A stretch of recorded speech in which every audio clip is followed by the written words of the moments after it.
ইল্লাল্লাহ লা ইলাহা।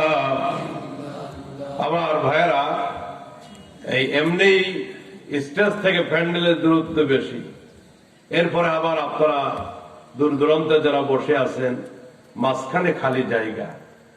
আমাদের গ্রাম দেশে যদি পোকা লাগে তো কোথাও ধানের গাছ আছে, কোথাও নাই, লাল হয়ে গেছে, সাদা হয়ে গেছে, এই রকমের একটা পোকায় খাওয়া ধান ক্ষেতের মতো লাগতেছে আজকের এই আপনাদের বসে বসে থাকার এই পরিবেশটা। উপরের দিকে সামিয়ানা, আজ তো সরাসরি আসমান। আলহামদুলিল্লাহ, আজকের সামিয়ানা সরাসরি আসমান। কাজেই অন্তত পোকায় খাওয়া ধানের ক্ষেতের যে অবস্থা, এই পরিবেশটা আপনারা বন্ধ করে দেন। লোক বেশি হোক আর কম হোক এটা কোনো বড় বিষয় নয়। যারা পিছে বসে আছেন আপনারা মেহেরবানি করে একটু সামনের দিকে আগান, আসেন আমার দিকে আসেন, একটু জিকিরের সাথে সাথে যার যার জায়গা থেকে একটু সামনের দিকে আগান সকলে, আর একটু জিকির করেন লা ইলাহা ইল্লাল্লাহ লা ইলাহা ইল্লাল্লাহ লা ইলাহা। কেউ চুপ থাকবো না, জবান খুলে রবের নামের জিকির করি লা ইলাহা ইল্লাল্লাহ লা ইলাহা। আল্লাহ আল্লাহ জপ মন জপ, আল্লাহ আল্লাহ আল্লাহ আল্লাহ জপ মন জপ, আল্লাহ আল্লাহ। তোর হৃদয় হবে ফুলে ফুলে নূরে ও জালা লা ইলাহা। আর জোরে লা ইলাহা ইল্লাল্লাহ লা ইলাহা। সুবহানাল্লাহ ওয়ালহামদুলিল্লাহ লা ইলাহা ইল্লাল্লাহ। সুবহানাল্লাহ ওয়ালহামদুলিল্লাহ লা ইলাহা লা ইলাহা ইল্লাল্লাহ মুহাম্মাদুর রাসূলুল্লাহ। সকলে পড়ি সাল্লাল্লাহু আলাইহি ওয়াসাল্লাম। প্রস্তাবিত আয়েশা সিদ্দিকা রাদিয়াল্লাহু তাআলা আনহা কওমি মাদ্রাসা, এই প্রস্তাবিত মহিলা মাদ্রাসার উদ্যোগে আয়োজিত আজকের এই প্রথম বার্ষিকী ওয়াজ ও দোয়ার মাহফিলের মহতারাম সভাপতি ওস্তাদুল আসাতিজা, আমার অত্যন্ত সম্মানিত ওস্তাদ, হুজুরের কাছে আমি কিতাব পড়েছি, হুজুরের জুতা সোজা করেছি, আমার বাম পাশে বসা, যদিও জোর করে আমাকে বড় চেয়ারে বসিয়ে দিয়েছেন আজকে ওস্তাদরা, কিন্তু আমি পার কাছে বসে থাকা মানুষ। মূলত যশোর জামিয়া ইসলামিয়া দাওয়াতুল মাদ্রাসার সাবেক মুহতামিম, বর্তমান দারুল আরকাম যশোরের মুহতারাম মুহতামিম সাহেব হুজুর, আমাদের সভাপতি, আল্লাহ পাক হুজুরের হায়াতে ইলমে সেহাতে বরকত দান করেন, আমিন। আজকের মাহফিলের প্রধান অতিথি শাইখুল হাদিস জামিয়া ইসলামিয়া দাওয়াতুল মাদ্রাসা, আমার ওস্তাদে মুহতারাম। আমি হুজুরের কাছে কিতাব পড়েছি হেদায়েতুন নাহু। আমার চতুর্দিকে আজকে আমার ওস্তাদরা, যাদের খেদমত করেছি, জুতা সোজা করেছি, আমি গোলাম আল্লাহ পাকের। মঞ্চে আমার সেই বিখ্যাত ওস্তাদরা আছেন যারা যশোর জেলার মুরব্বী, খুলনা বিভাগের মুরব্বী, যারা আপনাদের মাহফিলটা ছোট্ট হতে পারে, আজকের এই ভাঙ্গা ভাঙ্গা পরিবেশ হতে পারে, কিন্তু কিছু ভারী ভারী দামি মানুষ আল্লাহ পাক আপনাদের সামনে হাজির করেছেন। আলহামদুলিল্লাহ, রব্বে কারীমের দরবারে আমরা শুকরিয়া আদায় করছি, যিনি এই জান্নাতের বাগানে আমাদেরকে উপস্থিত করেছেন। বলি আলহামদুলিল্লাহ। ঘর থেকে যারা বের হতে পারে না, সামান্য বৃষ্টির কারণে, একটু ঝড়ের কারণে, বাতাসের কারণে আজকে যারা ঘর থেকে বের হতে পারে নাই, ওরা যুদ্ধ লাগলে ময়দানে জেহাদ করবে কেমনে? ইমানদার তো এত তাড়াতাড়ি ভীতু হলে হবে না। এখানকার সামিয়ানা উড়ে যেতে পারে, আপনাদের ঘরের ছাদ আর চাল তো ঠিক আছে। এখনো যারা আসতে পারে নাই, মাইকের আওয়াজ যাদের কানে পৌঁছে যাচ্ছে, আমি আপনাকে বিনীত অনুরোধ জানাবো, যদি পুরুষ হয়ে থাকেন, হাতে চুরি না পড়ে থাকেন, আপনি ঘর থেকে বের হয়ে ইমানি দায়িত্ব পালনার্থে এই জান্নাতের বাগানে উপস্থিত হবেন, এটা আমরা আশা করি, ঠিক কিনা? ভয়ের কোনো কারণ নাই। আল্লাহ পাক এই মাদ্রাসার শুরুতেই প্রথম বার্ষিক মাহফিল থেকেই ধৈর্যের পরীক্ষা নিয়ে ফেলেছেন। ঝড় দিলাম, বৃষ্টি দিলাম, সামিয়ানাটা উল্টে দিলাম, দেখি তোমরা সাহস হারা হও কেন, ঠিক কিনা? হযরত ইউসুফ আলাইহিস সালাম, তাকে তার ভাইয়েরা কূপের ভিতরে ফেলে দিল। স্বাভাবিকতা বলতেছে তিনি মারা যাবেন, কিন্তু এই কূপের অপর প্রান্ত ছিল রব্বুল আমিনের ফয়সালা করা মিশরের রাজ সিংহাসন। বাহ্যিক ভাবে যদিও কূপে পড়লেন তিনি, এটি তার জন্য পরীক্ষা ছিল, তিনি সেখান থেকে উঠতে পারবেন না, কিন্তু রব্বুল আমিন এক কাফেলা পাঠায়া সেখান থেকে উদ্ধার করে তাকে মিশরের বাদশা পর্যন্ত বানালেন। আজকের এই মাহফিলটা সামিয়ানা না থাকতে পারে, লোকের উপস্থিতি কম হতে পারে, কিন্তু আপনারা হিম্মত হারা হবেন না। এখানে তাওহীদের বাতি, এখানে কোরআনের নূর যেহেতু প্রজ্বলিত হবে, এই নূর এলাকা চতুর্দিকে আলোকিত করবেই ইনশাআল্লাহ। খুশি না বেজা? এই মাহফিলটা পেয়ে একটি মাদ্রাসা হবে, আদর্শ মা তৈরি হবে, আদর্শ মা তৈরি হবে, এই রকমের একটি দ্বীনি মাদ্রাসা হতে যাচ্ছে। আপনারা বেজার না খুশি? অল্প না বেশি? সবাই খুশি তো? আমি চেহারার ভাবে কিন্তু বুঝি না, আসলেই কি খুশি? এক মাহফিলে গিয়ে বললাম, ব্যাপার কি, আপনাদের চেহারা দেখে বুঝি না, আপনারা কি মাহফিল পেয়ে খুশি না? একটা সালাদ দিয়ে বলতে, হুজুর আমাদের চেহারাই এইরকম। আল্লাহ আপনাদেরকে কবুল করুক, আমিন। আমার ভাইয়েরা, আমি আপনাদের সামনে পবিত্র কোরআনে হাকিম থেকে সূরা ইউনূসের ৬২ এবং ৬৩ নম্বর আয়াতে কারিমা তেলাওয়াত করেছি। নবী করিম সকলে পড়ুন সাল্লাল্লাহু আলাইহি ওয়াসাল্লামের একটি হাদিস আপনাদের সামনে পেশ করেছি। আমার ওস্তাদে মুহতারাম, আমার অত্যন্ত সম্মানিত ওস্তাদরা যদি দোয়া করেন, আপনারা যদি দোয়া করেন, রব্বুল আমিন যদি দয়া করেন, অল্প সময় কিছু কথা বলবো মাদ্রাসা নিয়ে, বর্তমান প্রেক্ষাপট নিয়ে। আল্লাহ পাক কবুল করুক, আমিন।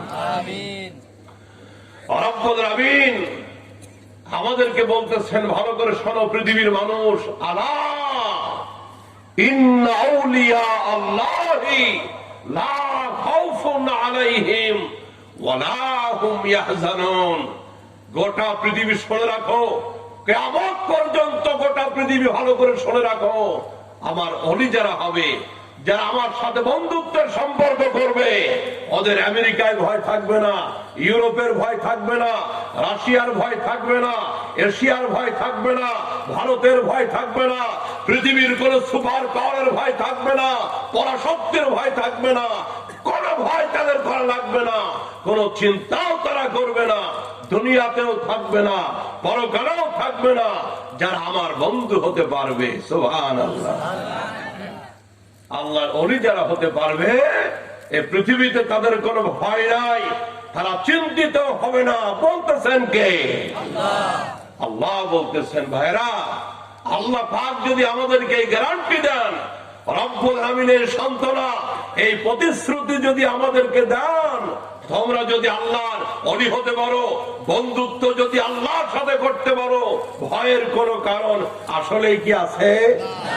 সকলের প্রতিশ্রুতি ভঙ্গ হতে পারে, কিন্তু প্রতিশ্রুতি ভঙ্গ হয় না কার?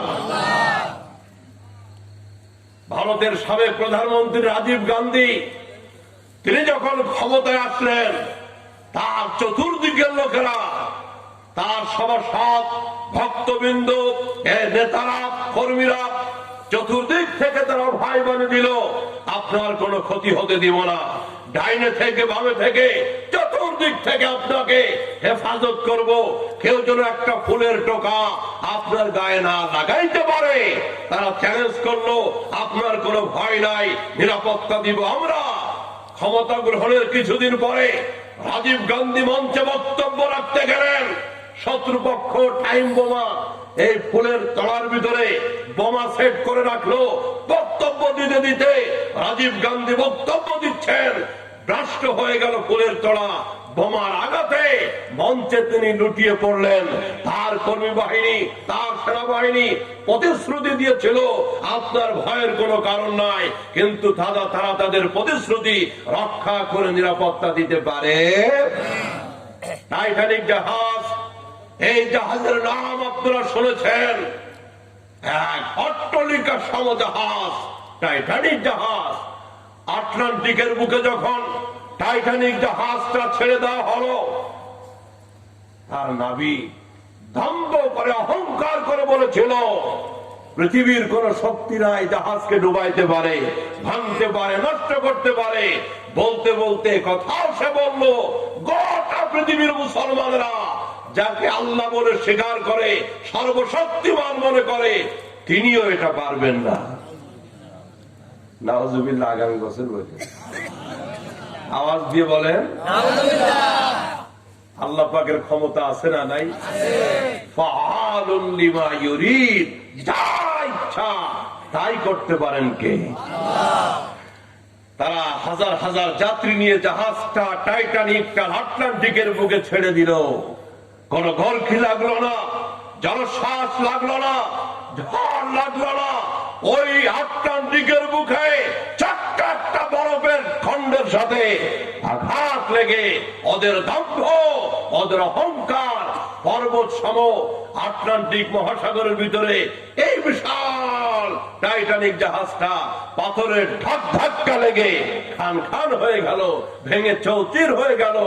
ওইটাকে তারা রক্ষা করতে পারলো, কিন্তু রব্বুল আমিন গোটা পৃথিবীবাসীর সামনে এই পবিত্র কোরআনের ভিতরে তিনি চ্যালেঞ্জ করলেন, সান্ত্বনা দিলেন, ঘোষণা দিলেন, আলা ইন্না আউলিয়া আল্লাহি লা খাউফুন আলাইহিম ওয়ালা হুম ইয়াহজানুন। কোনো ভয় থাকবে না, কোন চিন্তা তারা করবে না, চিন্তিত হবে না। যাদের সম্পর্ক হবে রবের সাথে, বন্ধুত্ব হবে যাদের রবের সাথে। আমার বন্ধুগণ, মামলা খোলা, মাথা ভাঙ্গা নাকি? ওদিকে নওগাঁতে আছে কোমর ভাঙ্গা, টাঙ্গাইলের মির্জাপুরে আছে হাঁটু ভাঙ্গা, আপনাদের এই জায়গায় আছে মাথা ভাঙ্গা, ফরিদপুরে আছে একেবারে পুরাটা ভাঙ্গা, আছে না? ফরিদপুরে একটা মোড় আছে থানা, যেটার নামই হয়েছে ভাঙ্গা। এত ভাঙ্গা ভাঙছে ওই জায়গা, এখন বাংলাদেশের সব থেকে ভাঙতে ভাঙতে সেরা রাস্তাটাই মাননীয় প্রধানমন্ত্রী বানাইছে ভাঙ্গার উপরে। কথা বলেন ঠিক? যাক, আমাদের ইমান তো ভাঙ্গে নাই, আজকের প্যান্ডেলও ভাঙ্গা মোটামুটি। এটা হচ্ছে মাথা ভাঙ্গার সাথে মিলের কারণে হয়েছে। এটা নামের একটা প্রভাব থাকে সব জায়গায়। আমার প্রিয় ভাইরা, আপনারা বলেন তো, আমার সাথে বলেন, আমরা কি সত্যি আল্লাহর বন্ধু হতে চাই? বন্ধু হতে চাই কিনা? অলি হতে চাই কিনা? এই মুহূর্তে ইচ্ছা করলে আপনারা, আমরা সকলে দেশের প্রধানমন্ত্রী হতে পারবো না, রাষ্ট্রপতি হতে পারবো না, একসাথে ইচ্ছা করলে প্রত্যেকের এমপি হতে পারবো না, মন্ত্রী হতে পারবো না, চেয়ারম্যান হতে পারবো না, বাড়িওয়ালা হতে পারবো না, 10টা গাড়ি হলা হতে পারবো না, কিন্তু ইচ্ছা করলে প্রত্যেকটা মানুষ আল্লাহর অলি হতে পারবো। অলি হতে রবের কাছে প্রশ্ন করলাম, রব্বুল আমিন, সত্যি তো তোমার বন্ধু হতে চাই, তোমার অলি হতে চাই। আল্লাহ, তোমার বন্ধু হইতে গেলে কোন গুণ থাকার দরকার আছে কিনা আমাদেরকে বলে দাও। তোমার বন্ধু হইতে গেলে, অলি হইতে গেলে কোন কোয়ালিটি দরকার আছে কিনা? রব্বে কারীম মৌলিক প্রধানত দুইটা গুণের কথা বললেন কোরআনের ভিতরে। আল্লাহ পাক বলেন, আমার বন্ধু যদি হইতে চাও এই দুইটা গুণ মজবুত করে করতে হবে। আল্লাযীনা আমানু ওয়া কানু ইয়াত্তাকুন। এক নম্বর গুণ হলো, প্রথম নম্বর গুণ হলো ঈমান আনতে হবে, আমার উপরে পরিপূর্ণ ঈমান আনতে হবে। কোন শিরকের আশ্রয় নেওয়া যাবে না, ঈমানের সাথে শিরকের কোন সম্পর্ক থাকলে চলবে না। আমার বিধানগুলি পূর্ণভাবে মানতে হবে, এইভাবে আমার উপর ঈমানদার হতে হবে। দুই নম্বর গুণ হলো ওয়া কানু ইয়াত্তাকুন। অন্তরের ভিতরে এই পৃথিবীর কোন সুপার পাওয়ারের ভয় থাকলে চলবে না, কোন নেতার ভয় থাকলে চলবে না, নেত্রীর ভয় থাকলে চলবে না, ক্ষমতা চেয়ারের ভয় করলে চলবে না। একমাত্র কেবলমাত্র আমি আল্লাহকে ভয় করবা, না ফারমানি গোনা থেকে বেঁচে থাকবা। পরকাল আমার দরবারে দাঁড়াইতে হবে, সেই ভয় তোমার অন্তরে থাকবে। আমলগুলি ভালোভাবে করবে। এই গুণ দুইটা যদি অর্জন করতে পারো, আমি আল্লাহ আমার অলির দফতরে বন্ধুদের খাতায় তোমাদের নাম লিখে দিব। আওয়াজ দিয়ে বলেন, প্রধানত গুণ লাগবে কয়টা? সবাই বলেন নাই? পান খাইতে লাগে চুন, পান্তা ভাতে লাগে নুন, আল্লাহর বন্ধু হইতে গেলে লাগবে প্রধানত দুইটা। ঘুমাইছে মানে লাগবে কয়টা গুণ? দুইটা গুণ। এই দুইটা গুণ যদি অর্জন করতে পারি, অজস্রের মুসলমান, লাভ কি হবে, ফায়দা কি হবে? রব্বুল আমিন বলেন, ওয়ালাউ আন্না আহলাল কুরা আমানু ওয়াত্তাকাউ লাফাতাহনা আলাইহিম বারাকাতিম মিনাস সামাই ওয়াল আরদ।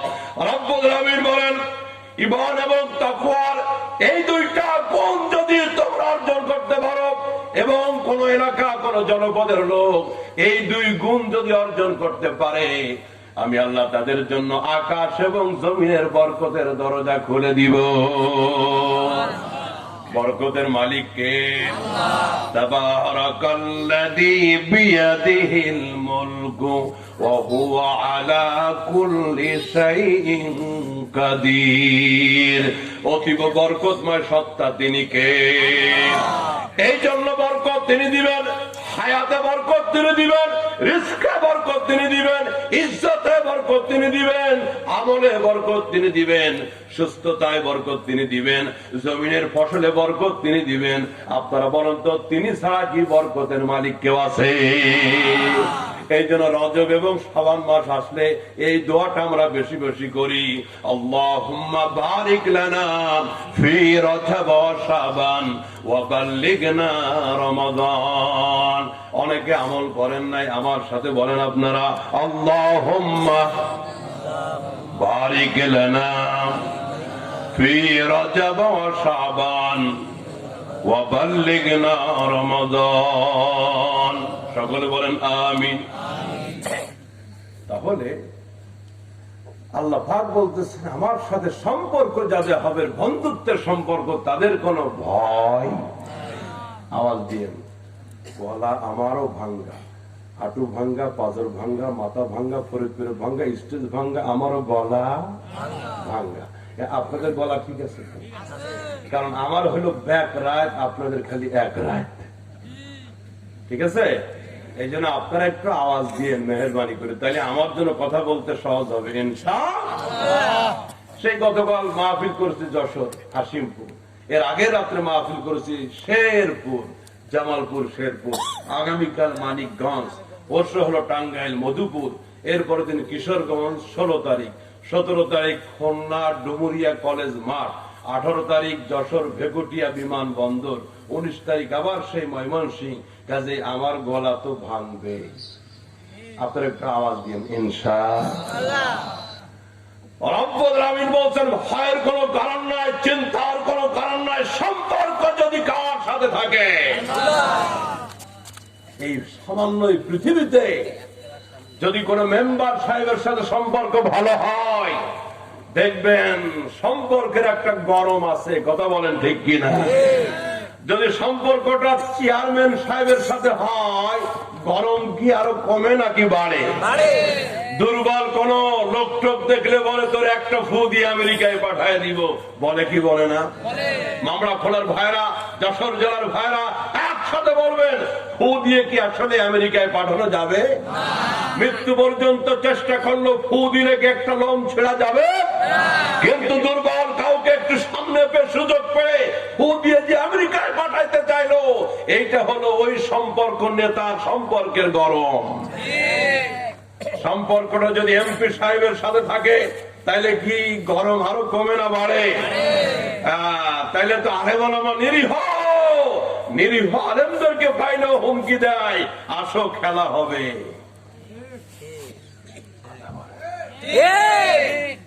এদের জানা নাই যে এই টুপিওয়ালা দাড়িওয়ালারাই খেলে খেলে আসতেছে সেই বদরের ময়দানে। কাফের ছিল 1000-এর উপরে, টুপিওয়ালা ছিল মাত্র 313 জন। বিজয় লাভ করেছিল এই মৌলবী টুপিওয়ালারাই। বদর, উহুদ, তাবুক, খন্দক, সারা পৃথিবীতে খেলা আমরাই করেছি। করোনাকালীন সময় বড় বড় চাপাবাজ, বড় বড় নেতা, ক্ষমতাওয়ালারা এসির ভিতরে, এয়ার কন্ডিশনের ভিতরে বসেছিল। আজরাইল আসে না যায়, বারবার মিস কল দেয়, মৌলবীরা কিন্তু কোথাও ঢোকে নাই। তখনও কিন্তু খেলা আমরাই করেছি, ঠিক কিনা জানেন? লক্ষ লক্ষ হাফিজিয়া মাদ্রাসার ছেলেগুলি পবিত্র কোরআন পড়েছে, একটা ছেলেও করোনাক্রান্ত হয়ে মারা যায় না। লকডাউনের 6 মাস সাহেব 4 তলা থেকে নামে না, বাজারে যায় না, মসজিদে যায় না, লোকেরা নামাজ পড়ে। কত কঠোর ভাষায় বক্তব্য তারা দিছে। মৌলবীরাই দেশটা শেষ করলো, এদের কারণে সবাই মরে যাবে, জানা যায় লোক বেশি হলো, এর এক এক সময় এক এক বিবৃতি। ওরা 4 তলা থেকে নামে নাই, কোন ফাঁকে জানি করোনা 4 তলায় গিয়ে হাজির। রিক্সাওয়ালা, বস্তিওয়ালা, মাদ্রাসাওয়ালা, টুপিওয়ালা, নামাজওয়ালা, জানাজাওয়ালা, এরা বেশি মরে নাই। শিল্পপতি, কোটিপতি, এয়ার কন্ডিশন, রাষ্ট্রপতি, এগুলা বেশি মারা গেছে। বোঝা গেল করোনা শুধু রোগ না, এটা আল্লাহর একটা বাহিনী। ফ্রান্সে আইন আছে রাষ্ট্রীয় ভাবে, কোন নারীকে, কোন মুসলিম মহিলা বোরকা পরলে, হেজাব পরলে, নেকাব পরলে তাকে 150 ইউরো জরিমানা দেওয়া লাগে। বাংলাদেশের 16,000 টাকা। নাউজুবিল্লাহ, আরো জোরে। আচ্ছা বলুন তো, পর্দা করা, বোরকা পরা, নেকাব লাগানো, হেজাব লাগানো, এটা আইনটা দিয়েছেন কে? বীর পুরুষের মতো দীপ্ত কণ্ঠে বলবেন বিধানটা কার? তাহলে কোন রাষ্ট্রে যদি আইন এইটা পাশ করা হয়, বোরকা পরলে স্কুলে আসতে দেওয়া যাবে না, কোন মহিলা বোরকা পরলে কলেজে ঢুকতে দেওয়া হবে না, বোরকা পরে শিক্ষকতা করা যাবে না, এই বিধানের শত্রুতা, এর দুশ্মনী স্বয়ং কার সাথে হয়? ফ্রান্সে আইন করলো, কোন মুসলিম নারী হেজাব পড়লে, নেকাব পড়লে 150 ইউরো জরিমানা। বাংলাদেশের 16,000 টাকা। রব্বুল আমিন বলে, আমার সাথে যুদ্ধ, আমি আমার বাহিনী গোটা দুনিয়াতে পাঠাই দিলাম করোনা। বোরকা এখন শুধু তুমি একা পরবা না, তোমার বাপ পরবে, ভাই পরবে, 14 গোষ্ঠী পরবে, গোটা দুনিয়া বোরকায় ঢুকায় দিলাম। আল্লাহ পাকের বোরকায় তো বাতাস টাতাস ঢোকে, ওদের করোনার বোরকায় বন্দুকের গুলিও ঠিক মতো ঢুকবে না। মস্তানি সব জায়গায় চলে মিয়া, রবের বিধানের সাথে কোন মস্তানি চলে না। এক লোকে ডিমের ব্যবসা করে, ডিমের ব্যবসা, এখন পিকআপ ভরে ডিম নিয়া রাস্তা দিয়ে চলতেছে, চলতে চলতে একটা রাস্তার কালভার্ট ব্রিজের সাথে ধাক্কা লেগে ডিম গেছে কিছু ভেঙ্গে, ওখানে মেজাজ গেছে খারাপ হয়ে, ডিমের গাড়িতে লাগলো কোন ব্রিজ, ব্রিজটা ভেঙে ফেলে দিবে। এখন হাতের কাছে কিছুই পায় না, ভাঙবে কি দিয়া? একটা একটা পিকআপ থেকে ডিম বাইর করে আর জিকির করেন, লা ইলাহা ইল্লাল্লাহ, লা ইলাহা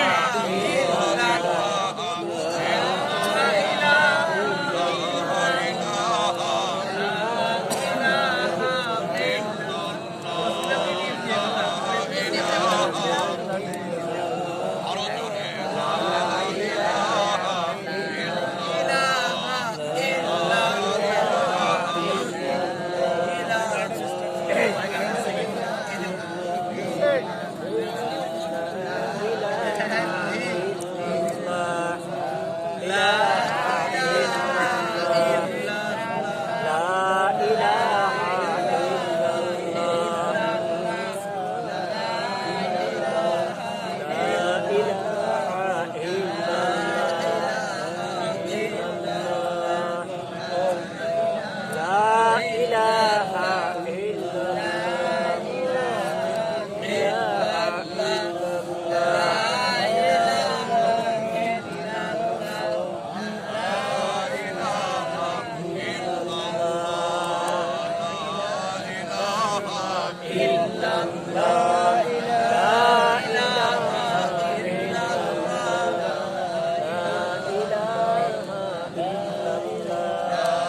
ইলাহা ইল্লাল্লাহ লা ইলাহা ইল্লাল্লাহ লা ইলাহা ইল্লাল্লাহ মুহাম্মাদুর রাসূলুল্লাহ সাল্লাল্লাহু। আপনাদেরকে বেশি রাত করে কষ্ট দেওয়া হবে না। অন্ধকারের ফাঁক দিয়ে 2-4 জন যদি উঠে বাড়ির দিকে দৌড় মারতেছেন, আজরাইল কিন্তু সব বাড়ির ঠিকানা জানে। পেশাব করে তাড়াতাড়ি এসে বসেন। একবারে মোনাজাত না করে বাপ দাদা 14 গোষ্ঠীর জন্য দোয়াটা করে যাব ইনশাআল্লাহ। আজকে দোয়া ছাড়া যদি আপনি ঘরে দৌড় দেন, খবর থাকলে আপনার গোষ্ঠীও কেউ দোয়া করে যাবে না মাহফিল থেকে। সবাই চলে আসেন, আল্লাহ কবুল করুক। জোরে বলেন আমিন। আমার ভাইয়ের, আমার বন্ধুরা, তাহলে বন্ধুত্ব হবে একসাথে। জোরে বলেন কার সাথে?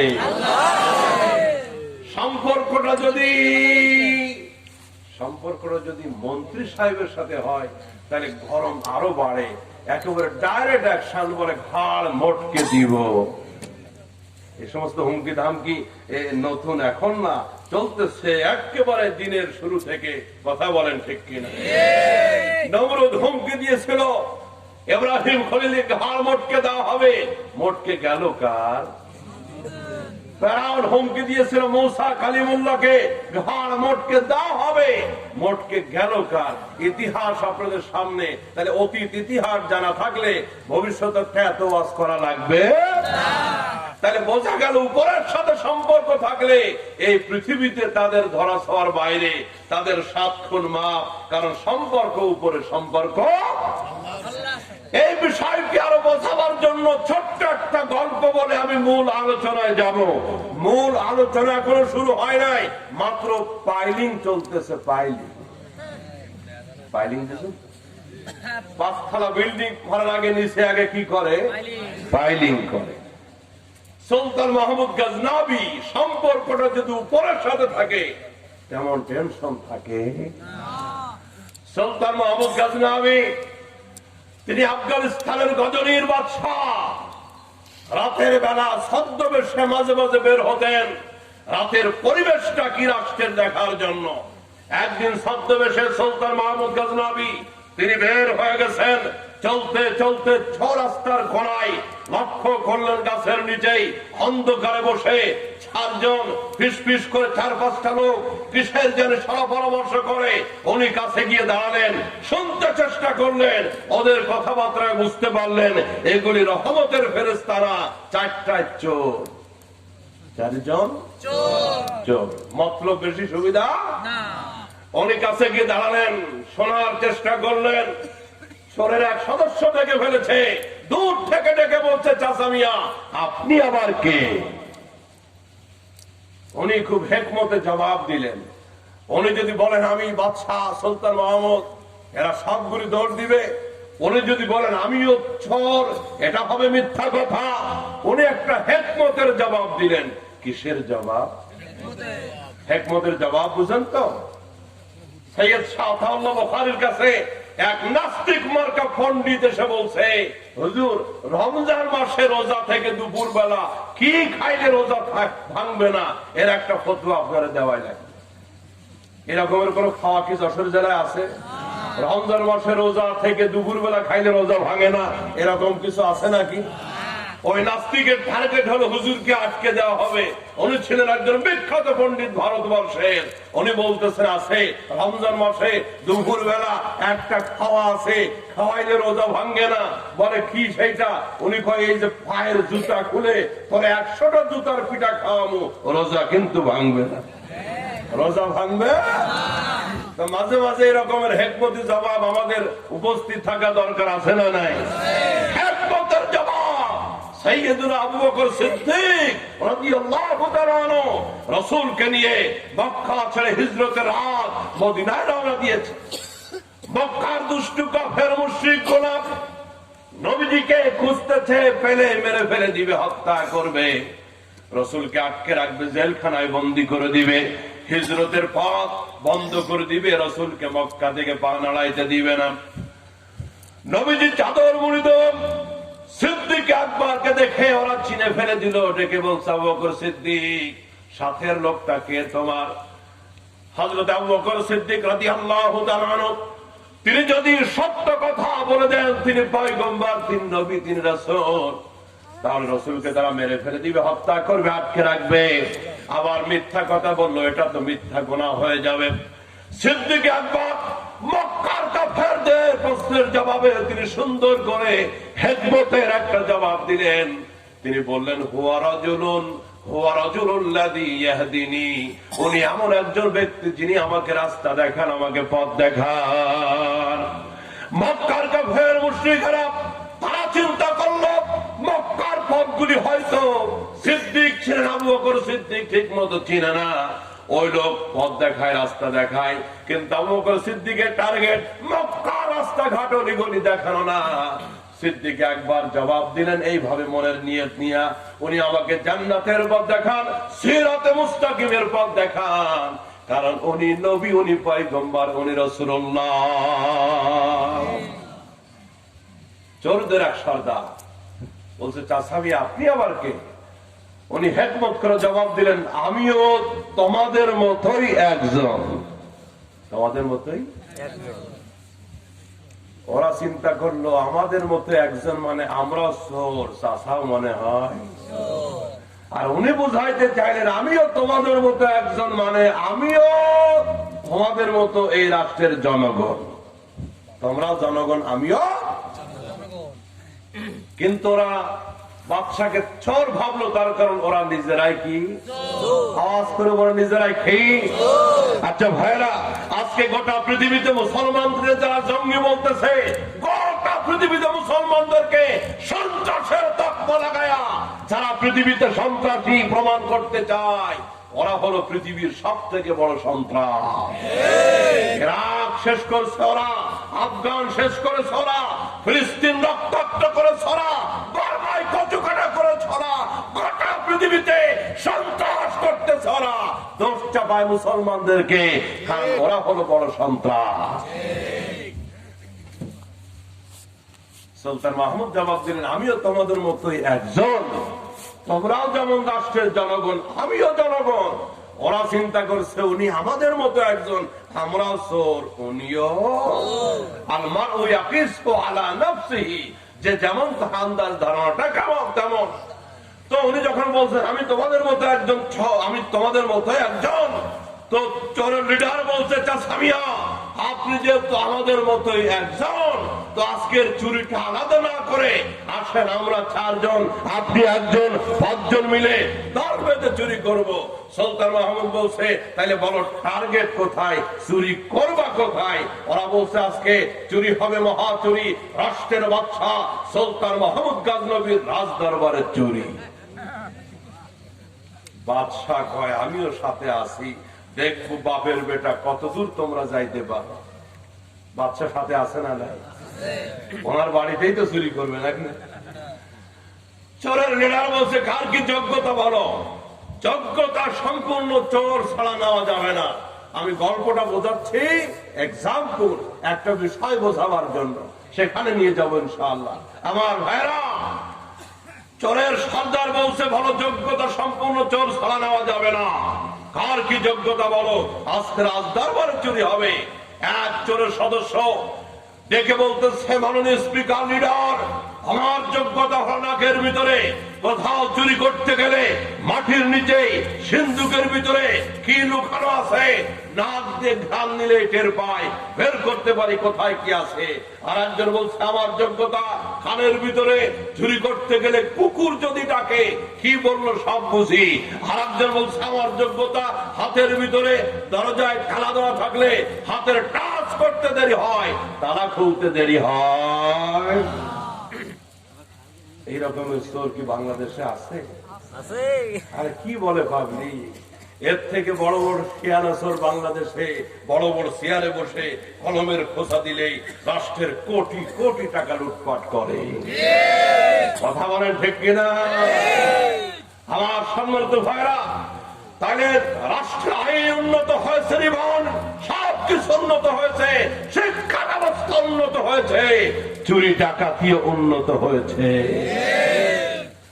স্বাধীনতার 40 বছর পার হয়ে গেল, চুরি বন্ধ হলো না। আল্লাহর কসম করে বলতে পারি, এভাবে চুরি বন্ধ হবে না, জাতির চরিত্র ভালো হবে না যতদিন পর্যন্ত নৈতিকতা, কোরআনের শিক্ষা, তাকওয়ার শিক্ষা জাতিকে না দেওয়া হবে। আপনি বেড়া লাগাইছেন ক্ষেত হেফাজতের জন্য, সকালবেলা এসে দেখেন বেড়া নিজেই ক্ষেত খায়া শেষ হচ্ছে। তো এমনই কথা বলেন, ঠিক রব্বুল আলামিন বলেন, আমার কোরআনের বিধান দিয়ে ব্যক্তি থেকে রাষ্ট্র পর্যন্ত যদি পরিচালিত হয়, ফামান তাবিআ হুদায়া ফালা খাউফুন আলাইহিম ওয়ালা হুম ইয়াহজানুন। ভয় থাকবে না, চিন্তা থাকবে না, চুরি থাকবে না, ডাকাতি থাকবে না, দুর্নীতি থাকবে না, ইফটিজিং থাকবে না, ধর্ষণ থাকবে না, মানুষের অধিকারগুলি নষ্ট হবে না। কারণ কোরআনের সমাজ হলো সোনার সমাজ। আল্লাহু আকবার। আল কোরআনের সৈনিক আমি নেই তো পরাভয়, আল কোরআনের সৈনিক আমি নেই তো পরাভয়, এক আল্লাহর গোলাম আমি, এই তো পরিচয় আমার, এই তো পরিচয়। রব্বুল আলামিন আমাদের সকলকে কোরআনের সৈনিক, নবীর আদর্শের সৈনিক বানায় দিক, ধরে বলেন আমিন। আমার ভাইয়েরা, আমার বন্ধুরা, রাষ্ট্রের প্রত্যেকটি জায়গায় যদি পবিত্র কোরআনের ছোঁয়া থাকে, মানুষগুলি যদি কোরআনের সাথে সম্পৃক্ত থাকে, নবীজির সুন্নত আদর্শের শিক্ষা তালিম যদি সব জায়গায় থাকে, চুরি ডাকাতি থাকবে না। ইঞ্জিনিয়ার যারা হবে, এরা রাস্তা বিল্ডিং তৈরি করতে গেলে ওরা রডের বদলে বাঁশ ঢুকায়া জাতির সর্বনাশ করবে না। কথা বলেন ঠিক কিনা? একমাত্র কারণ হলো নৈতিকতা, শিক্ষা থেকে জাতিকে বঞ্চিত রাখা হয়েছে। নবীজির জীবনী স্কুলগুলিতে লেখাপড়া করানো হয় না, অমরের জীবনে লেখাপড়ানো করা হয় না, রবি ঠাকুর, বঙ্কিমচন্দ্র আর স্কুলগুলিতে গরুর জীবনী পড়ানো হয়। নারীর নজরে বলেন নাউজুবিল্লাহ।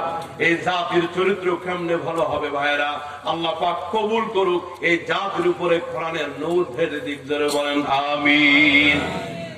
সুলতান মাহমুদ গজনবী সেইখানে বসা, একজন বলতেন আমার যোগ্যতা হাতের ভিতরে তালা খুলে যায়, আর একজন বলছে নাকের ভিতরে কোথাও কি লুকানো আছে সব বাইর করি, আর একজন বলছে কানের যোগ্যতা কুকুর যদি ডাকে কি বললো টের পায়, আর একজন বলছে আমার যোগ্যতা চোখে একবার কাউকে দেখলে চোখ দিয়ে আর আমি ভুলি না। চারজন শেষ, বাকি আছে বাদশাহ সুলতান মাহমুদ গজনবী। সোরের লিডার বলছে চাচা একে একে আমরা শেষ করেছি, এবার আপনার পালা, আপনি মুরব্বী সোর, পুরান সোর, আপনার যোগ্যতাটাও সেই রাখো। আসলে কি উনি সোর? সরোবরের উনি কি বাদশাহ, উনি কি বাদশাহ। তাহলে এরা ওনাকে সোর ভাবলো, তার কারণ এরা নিজেরা, আরো জোরে বলেন নিজেরা। আজকে পৃথিবীতে নবীকে পর্যন্ত সন্ত্রাস বলা হচ্ছে, রাসূলকে পর্যন্ত সন্ত্রাসের নেতা বলা হচ্ছে, বলতেছে তো তারাই যারা পৃথিবীর সব থেকে বড় বড় সন্ত্রাস। বাংলাদেশে কিছু কবি সাহিত্যিকের আগমন ঘটেছে, কিছু কবরে চলে গেছে, এরা রসুলকে চরিত্রহীন বলেও গালি দিয়েছে। নাউজুবিল্লাহ। আজকের শিক্ষা ব্যবস্থায় সেকুলার হয়ে উঠছে আমার কলেজ ভার্সিটির যুবকেরা, এগুলো মাথায় রাখতে হবে আপনাদেরকে। আজকে মুসলমানের ঘরে জন্ম নিয়া মুসলমানের সন্তানগুলি রসুলকে চরিত্রহীন, রসুলকে নারী নবী বলে গালি দিচ্ছে।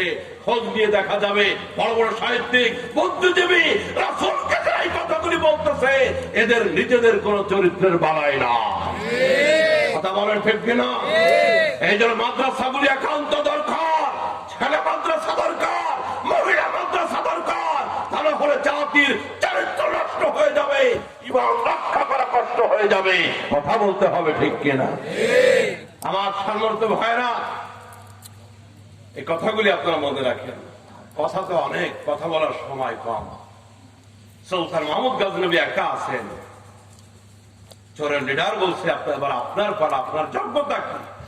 উনি বলতেছেন আমার যোগ্যতা হলো আমি হাতের আঙ্গুল দিয়ে দাড়ির ভিতরে ইশারা করতে দেরি হয়, মৃত্যু দণ্ডপ্রাপ্ত আসামি, ফাঁসির আদেশ প্রাপ্ত আসামি আদেশ ক্যান্সেল হইতে দেরি হয় না। 4 চোর বলতেছে মাশাআল্লাহ আলহামদুলিল্লাহ, তাহলে তো চুরি করে ধরা খাওয়ার আগেই জামিনের ব্যবস্থা, ঠিক না? চুরি করে ধরা খাওয়ার আগে কিসের ব্যবস্থা? জামিনের ব্যবস্থা। ঠিক আছে, চলো। সুলতান মাহমুদ গজনবী একজন, ওরা সাথে 4 জন। আল্লামা রুমি রহমতুল্লাহি আলাইহি মসনবী শরীফের ভিতরে ঘটনা সুন্দর করে লিখছে, ফার্সি ভাষার কিতাব। সুলতান মাহমুদ গজনবী আসলে চোর না, কিন্তু কিছু সময় বন্ধুত্বের সম্পর্ক লাগায়া তিনি দেখতে চাইলেন তোমরা কতদূর যাইতে পারো, একটু বন্ধুত্বের সম্পর্ক দিছে এদের সাথে। আসলে তিনি বাদশাহ, তিনি চোর। এরা 4 জন, সুলতান মাহমুদ গজনবী একজন হাঁটতে হাঁটতে রাজ দরবারের গেটে গিয়ে হাজির। যার হাতের যোগ্যতা, থালার ভিতরে টাচ করলে তালা খুলে যায়, উনি থালার ভিতরে টাচ করছে, তালা গেছে খুলে, দরজা খুলে ফেলছে।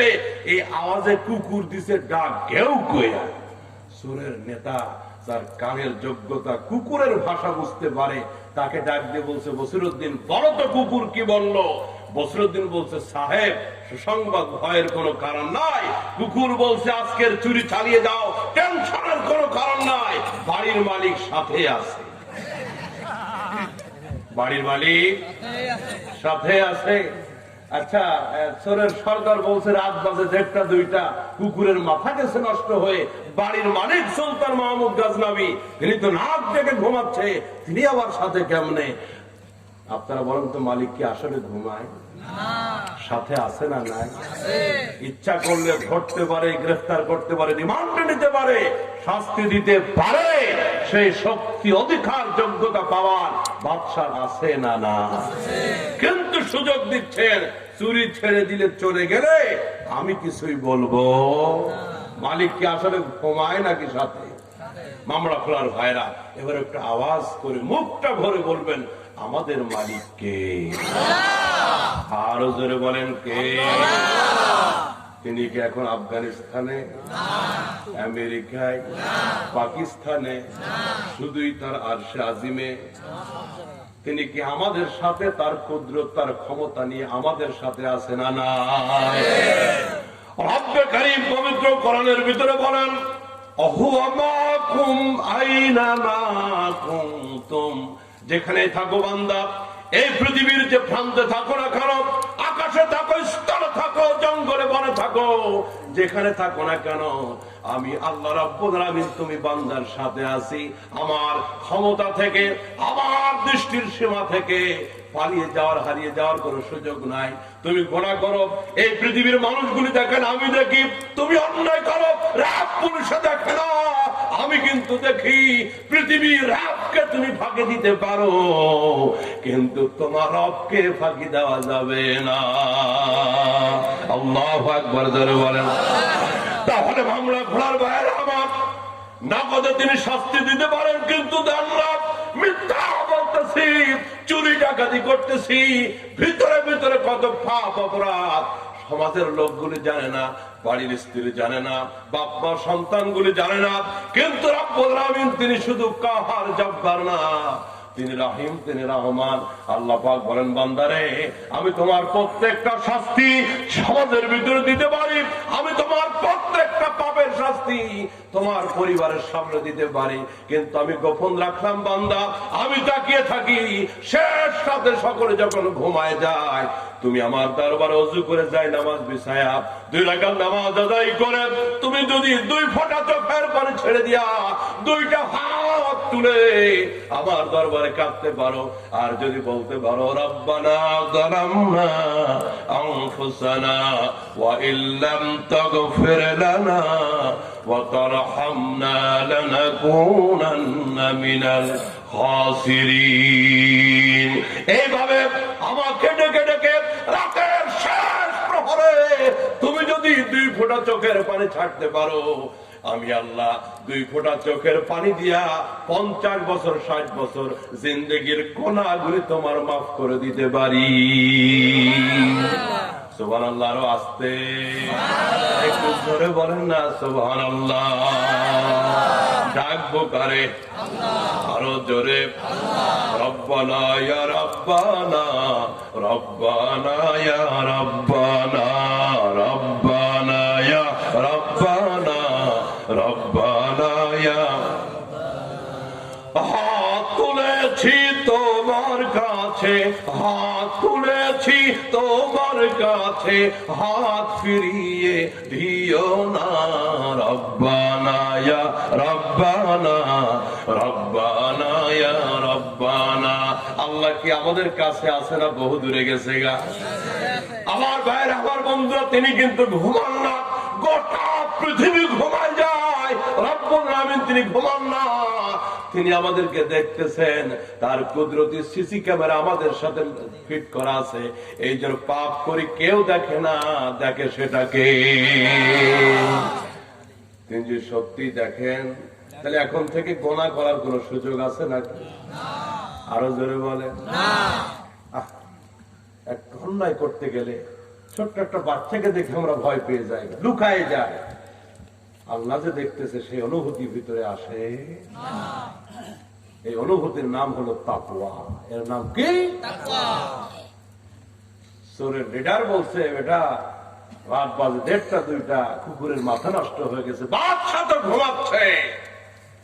আসলে বাদশার সাথে আছে, আমাদের মালিকের সাথে আছে। মনে থাকবে, মনে থাকবে। আজ থেকে তওবা বাড়াবেন ইনশাআল্লাহ। রাতের বেলা নামাজ পড়ে কান্নাকাটি করবেন। নবীজি বলেছেন, আত-তাইয়িবু মিনাদ দামবি কামান লা দামবা লাহু। যে ব্যক্তি আল্লাহর কাছে তওবা করে, চোখের পানি ছেড়ে কাঁদে, সে তো ওই ব্যক্তির মতো যার কোনো গুনাহই থাকে না। সুবহানাল্লাহ। এরা ভিতরে ঢুকলো, কোথায় কি লুকানো আছে যার নাকের যোগ্যতা, সে নাক দিয়ে বাইর করলো। চুরিদারি কমপ্লিট হলো, এখন ভাগ বাটোয়ারা হবে। সুলতান মাহমুদ গজনবী টুক করে কেটে পড়ছে। চোরেরা ভাগ করতে গিয়ে দেখে চুরি করলাম 5 জন মিলে, এখন ভাগের সময় 4 জন। খুশি না বেজান? একটা ভাগ মাইনাস, তিনি নিবেন না, খুশি। এখন চুরিদারি কমপ্লিট করে ভাগ বটরা করে বাড়িতে গিয়ে মাত্র ঘুমাইছে। ভাঙ্গা ভাঙ্গা প্যান্ডেল তো, একটু গল্পে গল্পের কথাগুলি বলতেছে আর কি। সুলতান মাহমুদ গজনবী স্পেশাল গোয়েন্দা বাহিনী নিয়ে সবগুলিকে অ্যারেস্ট করছে, হ্যান্ডকাপ লাগায় রিমান্ডে হাজির করছে। এগুলির ফাঁসি রায় হয়ে গেছে। রাজ দরবারে চুরির অপরাধে ফাঁসি রায় হয়ে গেল। সুলতান মাহমুদ গজনবী শাহী কুরসিতে বসে বলছে, বলো তোমাদের ফাঁসি হবে। কারো কোনো শেষ কথা আছে কিনা? বলো, তার শেষ আশা পূরণ করা হবে। কি বলবা? এবার আদালতে মৃত্যুদণ্ড প্রাপ্ত আসামিদেরকে জিজ্ঞাসা করার নিয়ম আছে, শেষ ইচ্ছা কি? তো এক আদালতে জজ সাহেব আসামিরে জিজ্ঞাসে, তোমার শেষ ইচ্ছা কি, বলো, পূরণ করব। আসামি কয়, স্যার সত্যি যদি পূরণ করেন তাহলে আমার জায়গায় আপনি আসেন, আমারে আপনার জায়গায় দিয়ে। এটা কি সম্ভব নাকি? ওরা সুযোগ দিছে, কামে লাগাই দিছে। সুলতান মাহমুদ গজনবী ডেকে বলছে, বলো তোমাদের শেষ ইচ্ছা কারো কিছু আছে কিনা? 100 ভাই বলতে যে হবে না, একটা কথা আমার আছে, চুরি করলাম 5 জন মিলে, ফাঁসি কেন 4 জনের?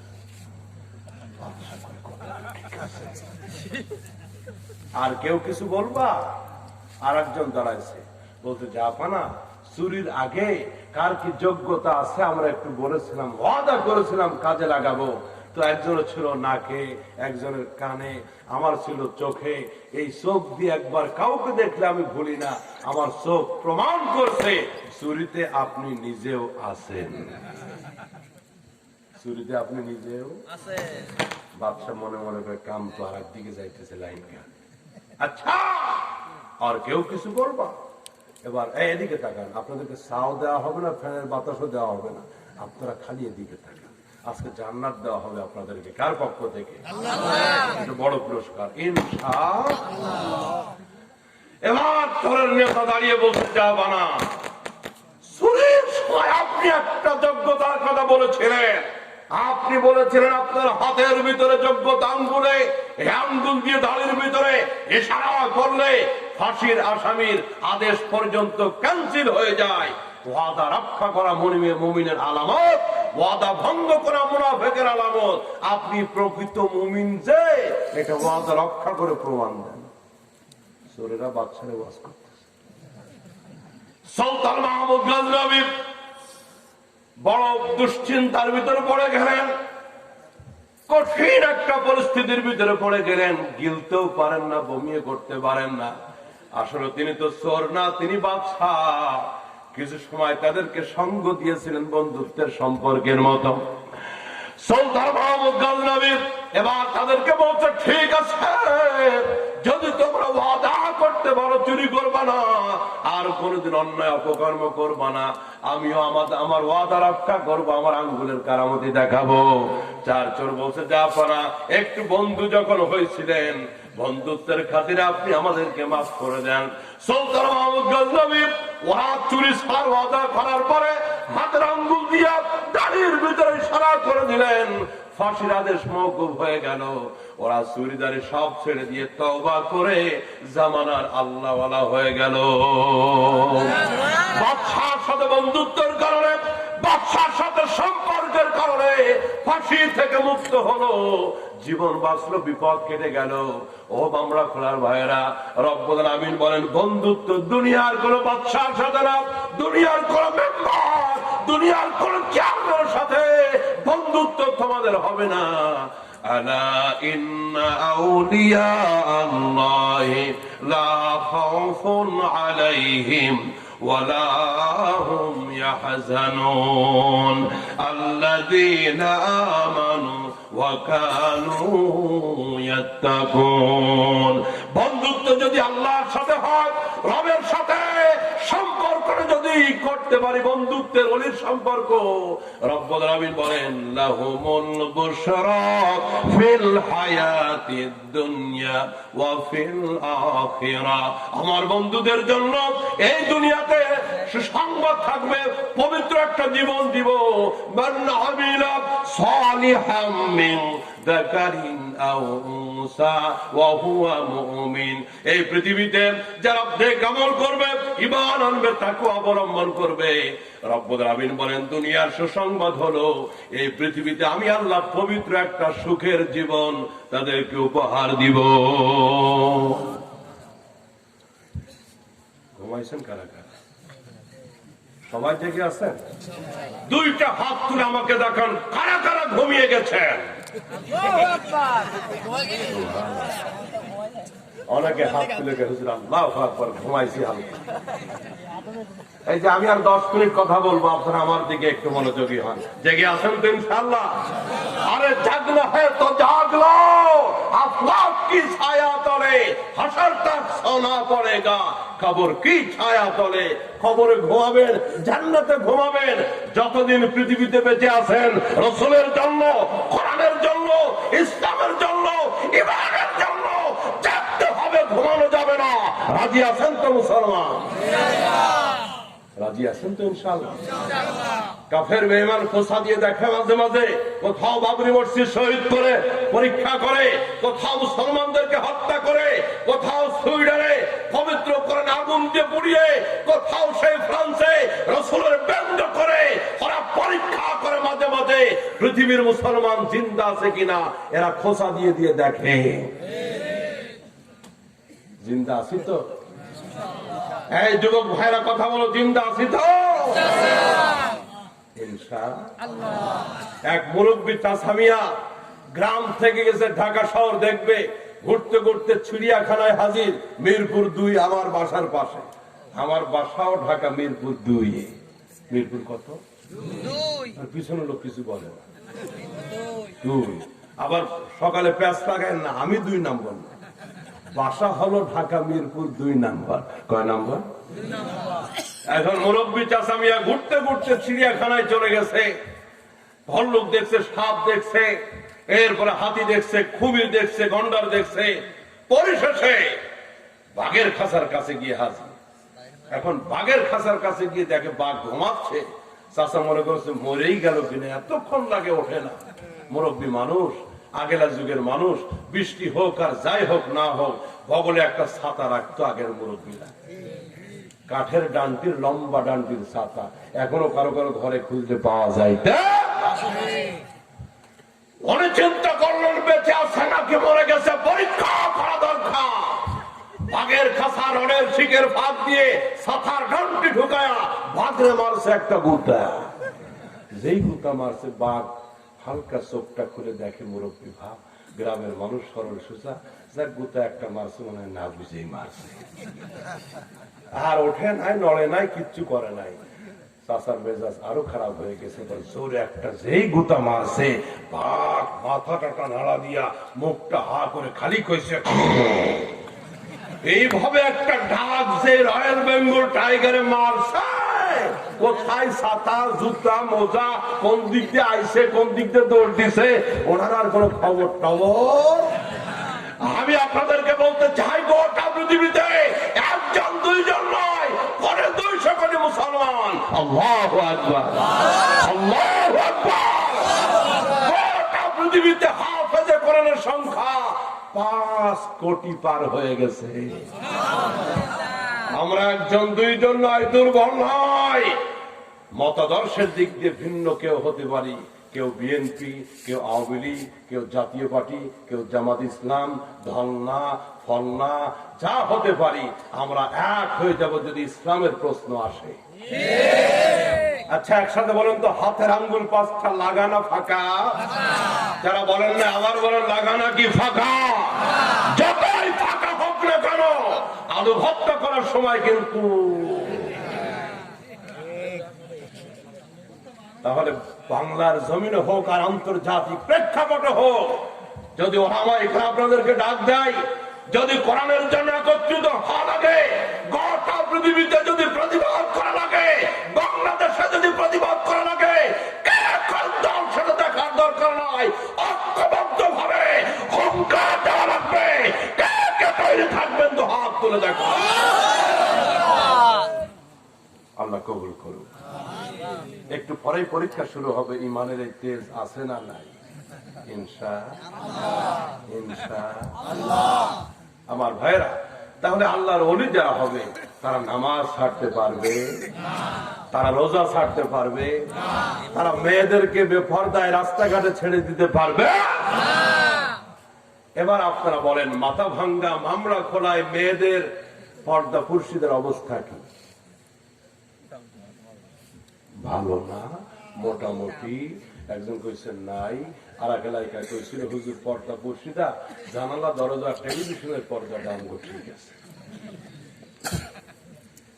আমার দিকে তাকান, মাতৃজাতি হলো আমাদের অমূল্য সম্পদ। আল্লাহ পাক এই পবিত্র কোরআনে মাতৃজাতির জন্য একটি সূরা নাযিল করেছেন, সূরাতুন নিসা। আলহামদুলিল্লাহ জোরে বলেন, আরো জোরে বলেন আলহামদুলিল্লাহ। প্রিয় ভাই আমার, বন্ধুরা আমার, আলোচনার শেষ পর্বে আমি এই পবিত্র জমিনের ভিতরে যেখানে আপনারা বসে আছেন, প্রস্তাবিত মাদ্রাসা, কিছুদিন পরে এই জায়গায় জান্নাতের একটা বাগান হবে। খালি মাঠ আর থাকবে, জায়গাটার দাম আরো বেড়ে যাবে। বাংলাদেশের পতাকার কালার কি? কথা বলেন, লাল আর সবুজ। আচ্ছা, আপনি বাজার থেকে একটা সবুজ কাপড় কিনে এনে আপনার এই স্কুল মাঠে আপনি আগুন লাগাই দিলেন শত শত মানুষের সামনে, কেউ কি আপনারা মারবে, ধরবে, প্রতিবাদ করবে?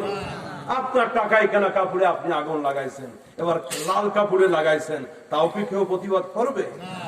এবার লাল কাপড়টা সবুজ কাপড়টারে মাঝখান দিয়ে গোল করে কেটে ওই গোলের ভিতরে লালটা লাগায় সেলাই করে দিয়েছেন। এখন সবুজের মাঝখানে লাল, এটা হয়ে গেছে এই পতাকাটা। স্কুল মাঠে এবার আগুন লাগায় তো, এটা আগের আর লাল সবুজ না, এটা বাংলাদেশের ইজ্জতের সাথে সম্পর্ক হয়ে গেছে, ঠিক? আর কিছুদিন পরে এখানে একটা মাদ্রাসা হবে, তখন কোরআনের সাথে ঘরটার সম্পর্ক হবে, ওটা জান্নাতের বাগান হয়ে যাবে পুরো এলাকা। এরকম একটা মাদ্রাসা হোক আপনারা চান তো? মাগুলি রাবিয়া বসরি হোক, সন্তানগুলি আব্দুল কাদের জিলানী হোক, এটা আপনারা চান? আর মা গুলি যদি তসলিমা নাসরিন হয়, সন্তানগুলি হবে ইমরানের সরকারের মতো। তাহলে আপনারা রাবিয়া বসরি যদি চান, মাদ্রাসার দরকার আছে না নাই? মাতা ভাঙ্গার ভাইয়ের আমার, মামলা ভাইয়ের আমার, কাছের থেকে দূরের থেকে যেখান থেকে আসছেন, সমাজে ভালো সন্তান পাইতে গেলে ভালো মায়ের কোনো বিকল্প নাই। পরিষ্কার বক্তব্য, ভালো সন্তান পাইতে গেলে ভালো মা দরকার।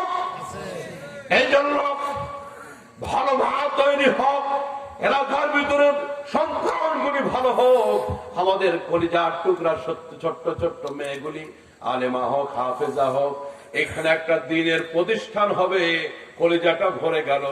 আল্লাহ রাব্বুল আলামিন আপনাদের মনের ইচ্ছা এবং টার্গেটকে পুরা করে দিক, জোরে বলেন আমিন। নবীজি বলেছেন, আদ-দুনিয়া কুল্লুহা মাতাউন ওয়া খায়রু মাতা'id দুনিয়া আল মারআতুস সালিহা। গোটা দুনিয়াটা সম্পদ, আল্লাহ পাকের নিয়ামত। আর এত সব সম্পদ এবং নিয়ামতের ভিতরে সবথেকে দামি সম্পদ নিয়ামত হলো একজন সতী সাধবী ঈমানদার একজন নারী। আজকের মাহফিলের চতুর্দিকে মা বোন যারা আছেন পর্দার ভিতরে, এই মাদ্রাসা কিন্তু আপনাদের জন্য বড় নিয়ামত হবে। সমর্থন দিয়ে, টাকা দিয়ে, পয়সা দিয়ে, ভালোবাসা দিয়ে এই মাদ্রাসার পাশে থাকবো আমরা, জোরে বলেন ইনশাআল্লাহ। আল্লাহ কবুল করুক, জোরে বলেন আমিন। ইনশাআল্লাহ বেপরদা থাকবে না, অশ্লীলতা থাকবে না। এই মাদ্রাসা ছুটি হলে শত শত ছাত্রী যখন বোরকা পরে রাস্তা দিয়ে হেঁটে যাবে, এলাকাবাসী মনে হবে যেন মদিনার সমাজ জান্নাত থেকে সবগুলি বের হয়ে আসলো। আজকে অলঙ্গপানা, বেহায়াপানা এর যুগে এই রকমের প্রতিষ্ঠানগুলি এলাকাতে যদি হয়, এটা সৌভাগ্যের ব্যাপার। আলহামদুলিল্লাহ। আমার ভাইরা, হুজুর দোয়া করবেন ইনশাআল্লাহ। আমি আলোচনা আর লম্বা করব না, আমি আলোচনা শেষ করব। শেষ করার আগে 5 মিনিট একটু কোরবানি আপনাদের দেখতে চাই। সাহাবায়ে কেরাম রক্ত দিয়েছে, জীবন দিয়েছে, ইসলামের জন্য সব কিছু দিয়ে দিয়েছে, বাড়ি ছাড়ছে, স্ত্রীকে পর্যন্ত ছেড়ে দিয়েছে ইসলামের জন্য, কোরআনের জন্য। প্রস্তাবিত আয়েশা সিদ্দিকা রাদিয়াল্লাহু তাআলা আনহা কওমি মাদ্রাসা একটা সংস্থা থেকে কিছু টাকা পয়সা